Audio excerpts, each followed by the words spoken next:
way back in the day when it had first launched, I played a lot of Warframe. I was a big Loki main, played it a ton. I also really liked Oberon. I had a lot of fun playing as space ninja robots. The gameplay was tight, the gunplay was tight, and the melee combat was very interesting. But I didn't, fortunately, stick with the game very long term. It got a little bit too grindy for me, but I did like the core gameplay loop for it. Now, there is another game that seems to be very heavily inspired by a lot of these systems called Duet Night Abyss. And unfortunately, I wasn't able to get into the test a while back that just happened, but friend of the channel, Chaotic, did happen to put together a great video covering about his impressions of it that he got from about 25 hours of gameplay. So I want to go in, see what Chaotic has to say about this, and kind of give my own takes on it. I'm really interested to see what kind of conclusions that Chaotic has drawn. So let's dive in. Over the past week and a half, I've had the honor of playing Duet Night Abyss much earlier than expected, and what surprised me is not only did Hero Games reach out for a sponsored video,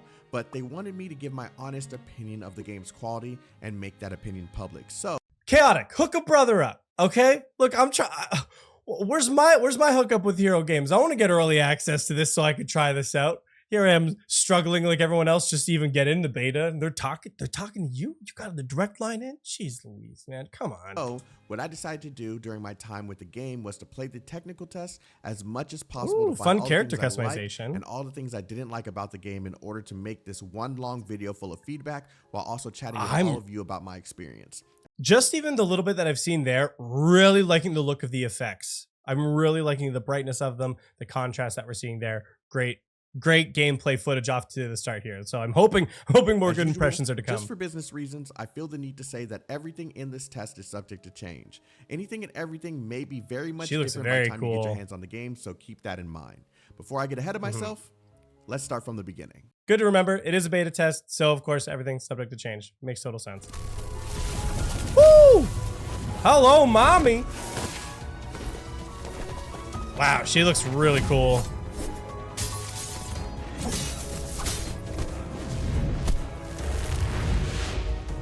These cinematics look fantastic. Is this in-engine? Or is this pre-rendered? It's legitimately hard to tell if this is pre-rendered or if this is like an in-engine one.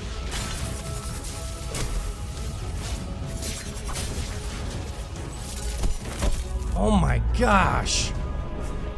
That looks inappropriate. That looks like straight out of something that should not be on YouTube. Oh boy. Yo. Immediately, I'm thrown into this world with a character known as Berenica who guides you through the tutorial where you're first shown how to play the game after being given a gun and a sword. I'll explain more with the pre-rendered. Pre-rendered cinematic is like having an exported video file that just like plays like a .mp4, like you're watching a movie or a video. It just plays the same way. In-engine means there's stored animation data in the game files itself, and then it's actually using the in-game models and characters to enact those cinematics to take place. So that's what I meant by is it in-game versus, or in-engine versus like a pre-rendered cinematic. And that from that animation that we just saw, it's genuinely hard to tell which it is, which is good. It helps with immersion, helps keep you in there. You meet Miss Evil Y Hot, defeat her, and hope she's playable in the future because we must embrace the thick. It's through this segment of the Let's go! My man Chaotic, he knows. He knows. Shown the way the game plays, the quality of the combat, and the world built. The scenes in the game are beautiful and filled with color while still having this weird dark ambience to the world as if something dark looms over it. Yeah, the contrast of color that we can see just really helps make it pop. Like it's having a little bit more of like, not quite apocalyptic, but more of a desaturated vibe in some of the world, which makes some of these elemental effects pop even more, which I can definitely see. See, as you can see, it's a little contrast, I should say. The contrast has dropped a little bit, but then those deeply saturated effects as they pop in are what makes it stand out so much more. That effect, that feels very Nier Automata to me. Like when it gets into like the bullet hell of the Nier Automata. When they have those orbs that get launched out too. Holy crap. I love this. I love the glide with the gun. I like the fact that there's, the melee, the gunplay. I like the fact that there's the abilities that you're actually having to dodge and work around. doesn't seem to be Here's doing a where ton I of get a bit damage, critical though. about the combat, because this is something that I Here we noticed go. very early on. What's strange is some of the choices made regarding the combat controls. Left click is the use of a melee weapon, while right click is the use of a firearm instead of the traditional mapping of melee being mapped on the keyboard, while the firearm is being controlled by the mouse, left click and right click. So you kind of have like both equipped at the same time, which sounds kind of crazy to be able to have like access to both of that at the same time. I'm not sure. I believe this game is supposed to be on mobile as well, so I'll be interested to see how that like translates over there. But maybe that's actually why they did it, that it's just like two different button activations, so that's easier on mobile versus needing to actually switch between the two. Actually, weird on a PC, maybe console perspective if you're using a controller, but I can actually see on mobile how that might actually be good. Now that I think about it more and more, actually. So that makes sense. This isn't a bad thing. It just feels a bit odd and takes a bit of getting used to, especially when the enemies are on a bit of a faster side of things. This section of the game felt exactly as I expected in terms of difficulty, as they kind of ease players into the combat. I will say that I would have loved to see a bit more difficulty here, as we're facing decent skill animation there. But overall, love the air amazing slash though. Cinematics to go along with the scene and the combat. Wait, isn't that very similar to what Excalibur's ultimate animation was in Warframe? Doesn't it literally do the same thing? Am I crazy? Am I noticing? Should I not be noticing that? Sorry, we're gonna keep going. I want to take a moment to talk about the characters themselves, because I think in terms of the overall quality of the characters designed, the developers she looks nailed it. pretty good. The majority that maid of the looking test, character I there was playing Berenica, but once I unlocked the Butterfly Queen Psyche and her sight, she's I great. ended up using her over everyone else in the game for quite a bit of time. It was also cool that I love seeing the verticality that we're seeing on these characters. Like that it's not just like everyone's skill or ultimate animation is like activate this one thing and then continue on doing regular normal combat. Like I'm guessing this is an ultimate. I'm 100% guess here from what we're seeing at. But the fact that like you enter this like butterfly form and you're just like fully flying around, giving height, like I said, verticality and that height to the gameplay, making them feel very different from what we've seen in that Berenica character. I think that's absolutely fantastic. I love seeing stuff like that coming from games like this. The innovation is really cool. Let's keep it going. That Pan Studio is playing with the idea of customizing the characters to our liking instead of simply giving skins to the players. Yeah, I love that. Actually, I love the idea of being able to like customize it. Like, I think for the normies and for everybody who doesn't want to get deep into the customization, yeah, you should probably have like sets of some kind for like the costumes. But I do like the ability to like personalize the characters a little bit more too, especially if co-op is going to end up being part of this, which I hope it is. I'm not 100% sure at this point.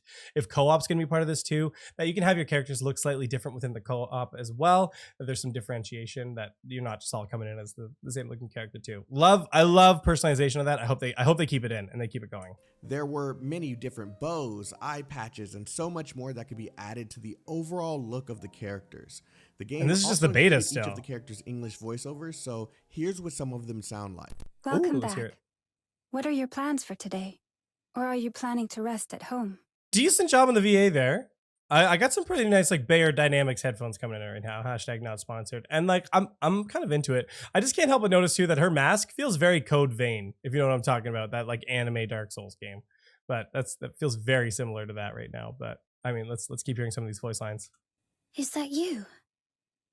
My friend from afar? Does your voice call out to me? I'm Hilda, a humble maid in charge of Miss Flora's daily care, nutrition, wardrobe, and guests. The Butterfly Girl sounds like young Hermione Granger. I don't really know who the maid sounds like right now, but I'm a fan of the maid's voice. I also assist her in dispatching adversaries and turning away potential suitors in my spare time. Adversaries? I'm pretty sure it's still, I think even with the British accent, it's still adversaries, which makes me think this person does not have a natural British accent. So, should I be escorting you out? 私はヒルダ。ただの癒しい意味のメイドでございます。フローラお嬢様の栄養管理、着付け、来客の対応など、日々のお世話をさせていただいております。Classic weeb moment. The Japanese is better because it's Japanese. That's it. That's all there is to it. あんたは俺にどんな役割を求めている？ Where did he come from? 友人？それともあいつらのように自由に使える刃とでも Yo, his voice line is tickling deep into my eardrums right now. Not gonna lie. I feel the need to add that we've had too many cases where incredible English voice actors Wow. have been added to games, and then due to changes within a studio, the developers choose not to move forward with the English voice acting after including them into the game already, Looking at you, Snowbreak Containment Zone. Looking at you. while also keeping the other languages. I really hope that Pan Studio and Hero Games can respect those who enjoy English voice acting by keeping this language option available for the entirety of the game's life, while expanding it to future content instead of removing it midway. Well, I am somebody who generally appreciates sub when it comes to games in general. I have been really appreciating the English voice acting recently in different games, and actually been choosing it at times, because sometimes I'm playing casually more on the side when I'm not able to just like sit down and actually play for like a super long session, or I'm in the middle of doing some casual stuff because it's a mobile game and I'm walking around. So I like actually having the ability to not have to read all the text on screen, listen to the feedback. So I've been enjoying English voice acting more. It's just been making it a little more convenient. Those of us who enjoy English voice acting fall in love with these characters. Also, and their voices hold as up. they I continue just to realized story who we're and looking at content. here. With stuff like this being removed, Goodness it detaches us from gracious, what we she come looks to love and fantastic. makes the rest of the game that doesn't contain this option feel inconsistent, especially from a creator's perspective. Generally, I'm gonna just comment on that I agree. I think if you're gonna launch with having a story-based game like this that's going to have other English voice acting available at the launch of the game, that is something I would expect a company to stick with and not like force people over to have to hear one of the other like voiceover languages. Like if you're gonna launch with it, keep it. If you don't think it's viable and you're not gonna stick with it, then don't do it. That's my opinion. I'm also not saying that games have to have an English voiceover. I'm saying again, if you choose to launch with it, keep it. Tear you apart. Surrender. I still am Those loving who harm this you will be shown no this quarter. combat right now.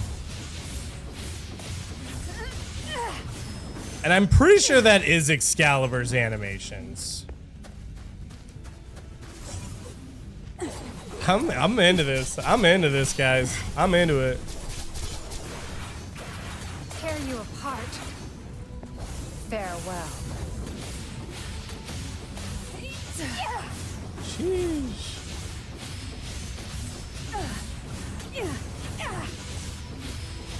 So what's her name again? Berinica? That is Excalibur's animation though, right? Let's revisit combat and add character progression Okay. into the conversation, because I want to Oh, talk yeah, about let's the hear it. systems within the game. I know gacha games are known for having artifact systems, usually locked behind some kind of time-based resin or stamina system to get the gear. I'm guessing this is probably going to be the same. Probably going to have RNG substats. I'm fairly convinced that it's going to fall into kind of typical artifact building. I'd be interested to see the weapons though. Everything we've seen so far feels like every character's got a signature weapon. So I'm going to assume that the weapons themselves either don't have any kind of visual component to them, or that like they I don't know.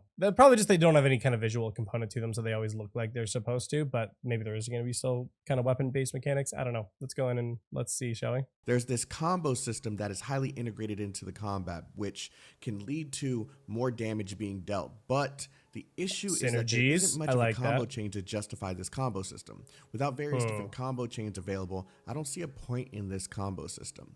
You could get away with it, and it's still fun to be in the game, just seeing numbers go up as you hit the enemy. But with the combo Number get bigger. That's great. system, I would expect actual combos based on how I'm moving and what inputs I'm entering into the keyboard and mouse to add more uniqueness and flashiness to the way that your players are defeating the enemies that they are facing. The Demon Wedges system is how you'll power up your weapons and characters. Okay, that here you we go. obtain. Demon Wedges are basically the gear that you'll utilize after obtaining them through missions or through the game's Forge system. This is where you'll add elemental attack power, slashing damage, attack speed, max ammo, and so much more. You'll basically optimize your stats by placing demon wedges within the corresponding slots that contain the matching symbols. Now, I am noticing some substats in there. I don't know if you saw them that are not ones that are super common in games like this. Like, for example, sanity, max sanity was listed there too. Morale was also listed there too. So it seems like some other substats that we're not quite familiar with. I wonder how those are going to impact some of the combat.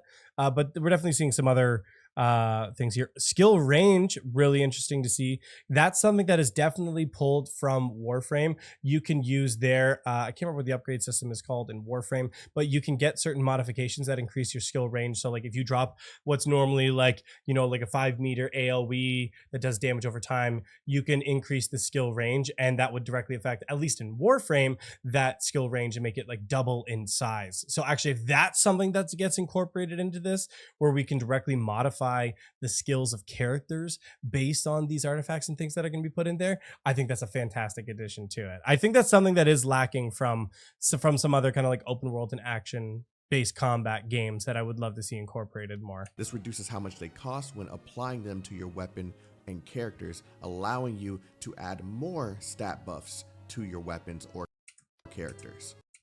As we can see there along the top two, there's the character, there's the weapon, there's the gun, and it seems like what kind of like a unique piece of equipment to the character.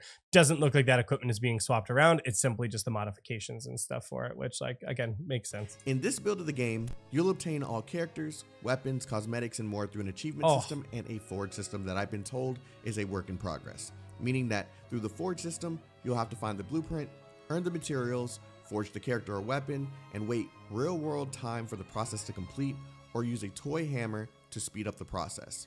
That is literally the same thing as Warframe, which again, I'm not saying is a problem, by the way. I'm not drawing these comparisons. We're just definitely seeing some inspiration from it. So Warframe has literally the same system where every frame in the game you can farm, every gun in the game you can farm. You just have to do certain bosses, missions, achievements to unlock blueprints for them, get real in-game materials to then build them, which then, yeah, it takes time to do. Like in the case of like Warframe 2, we're talking like, you know, mobile game levels of time where it's like, oh, you got to do 8 hours to build 1/3 of a component of a character.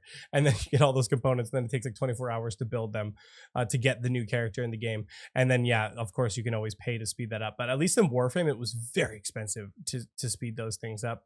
So I'm wondering if it's going to be the same thing in this. And I'm sure being a gacha game of some kind too, there's going to be the ability just to like buy the characters outright when they first launch, which I'm sure some people are going to do. But having the ability to free to play to farm those things up, I think is definitely makes the game more approachable in terms of like, if you really don't want to be dropping a bunch of money on a character launches in a typical gacha, you can still get the character over time, which like PGR is something similar to that too. I'm always a fan of being able to farm characters in games, even in games where duplicates aren't a super necessary part of it. Through the achievement system, you'll have to complete specific tasks in order to obtain the rewards such as characters or weapons.